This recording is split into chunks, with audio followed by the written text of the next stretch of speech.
மாடி தோட்டத்தில் வெண்டைக்காய் செடி வளர்க்கும்போது நல்ல செழிப்பாக வளர்ந்து நிறைய கூடையாக காய்கள் பறிக்கிறதுக்கு நான் என்ன உரம் கொடுக்குறேன் அப்படிங்கிறது உங்கள் கூட ஷேர் பண்ணிக்கிறேன்.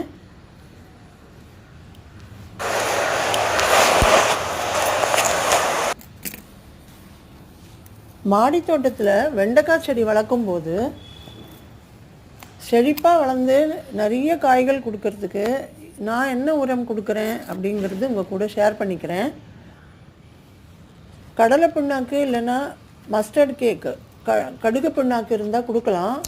அது ரெண்டுமே கிடைக்காத பட்சம் நான் என்ன பண்ணுறேன் அப்படின்னா, ஒரு கைப்பிடி பச்சை வேர்க்கடலை, 50 கிராம் கடுகு, இது ரெண்டையுமே ஓவர் நைட் ஊற வச்சுட்டு அடுத்த நாள் சின்ன மிக்ஸி ஜாரில் கொஞ்சமாக தண்ணி ஊற்றி நல்லா பேஸ்ட்டாக அரைச்சிடணும்.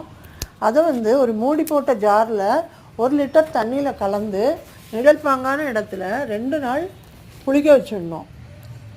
3ஆவது நாள் அதில் 3 மடங்கு தண்ணி கலந்து நல்லா மிக்ஸ் பண்ணிவிட்டு எல்லா செடிகளுக்கும்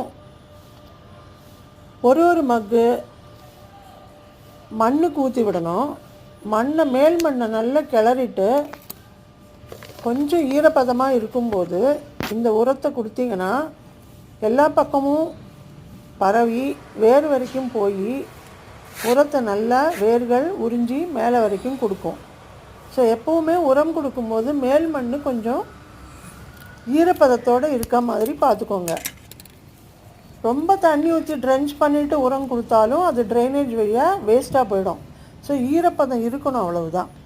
அந்த மாதிரி டைமில் இந்த உரத்தை ஒன்றில் ஏர்லி மார்னிங் கொடுக்கணும், அப்படி இல்லைன்னா ஈவினிங் கொடுக்கணும். அப்படி கொடுத்தீங்கன்னா 10 நாள்லேயே உங்களுக்கு ரிசல்ட் தெரியும். பூ பூக்கிற பருவத்தில் இதை கொடுத்தீங்கன்னா ஒவ்வொரு பூவும் பெரிய பெரிய வெண்டைக்காயாக மாறி உங்களுக்கு இந்த மாதிரி கூடையாக அறுவடை கொடுக்கும். கை வலிக்கும் உங்களுக்கு வெண்டைக்காய் பறித்து.